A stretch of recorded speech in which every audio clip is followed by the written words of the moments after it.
Hello viewers, ভিডিওতে আপনারা এখন যে প্রোডাক্টটি দেখতে পাচ্ছেন এটা হচ্ছে জংফা কোম্পানির একটা ইনভার্টার অ্যান্ড চার্জার অটোমেটিক, যেটা ইউপিএস মোডে কাজ করবে। ব্যাটারি থেকে বিদ্যুৎ তৈরি করবে এবং ব্যাটারি চার্জ করবে।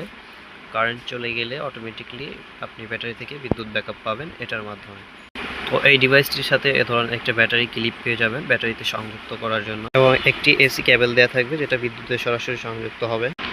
তো এখানে যে দুটা ক্লিপ দেখতে পাচ্ছেন লাল এবং কালো, এই দুটো হচ্ছে ব্যাটারির সাথে সংযুক্ত হবে, এবং এখানে আপনি সোলার সংযুক্ত করতে পারবেন। সোলারের মাধ্যমেও আপনার ব্যাটারি চার্জ করতে পারবেন এটা দিয়ে। এবং এখানে দেওয়া রয়েছে একটি পাওয়ার অন অফ সুইচ, যেটা দিয়ে আপনি ডিভাইসটা অন অফ করতে পারবেন। উপরে দেওয়া রয়েছে 5 ভোল্ট একটি ইউএসবি পোর্ট, যেটা দিয়ে আপনি মোবাইল চার্জ করতে পারবেন, এবং নিচে একটি পাওয়ার বাটন দেওয়া রয়েছে। তো এখানে যে ইন্ডিকেটর লাইটটি রয়েছে এটার কাজ হচ্ছে আপনি যখন বিদ্যুতে সংযোগ দিবেন এসি কেবলটা, তখন আপনার ব্যাটারি চার্জ হচ্ছে কিনা এটা বুঝতে পারবেন। এটা চার্জিংয়ের সময় ব্লিঙ্ক করবে এবং ফুল চার্জ হয়ে গেলে স্ট্রংলি জ্বলে থাকবে। এবং এই সাইডে দেওয়া রয়েছে 3 পিন সকেট, যেটার মাধ্যমে আপনি এসি আউটপুট পাবে, এবং পাশে দেওয়া রয়েছে একটি কুলার ফ্যান, যেটা আপনার এই ডিভাইসটিকে ঠান্ডা রাখবে।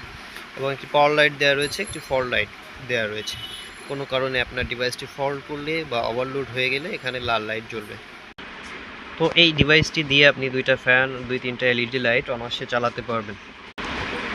তো এই ডিভাইসটি যদি আপনারা সংগ্রহ করতে চান আমাদের থেকে এটা সংগ্রহ করতে পারেন। এটার প্রাইস রাখা হয়েছে অনলি 2700 টাকা। তো এই ডিভাইসটি সংগ্রহ করার জন্য আমাদের স্ক্রিনে দেওয়া নাম্বারে আমাদের সাথে যোগাযোগ করতে পারেন। ধন্যবাদ।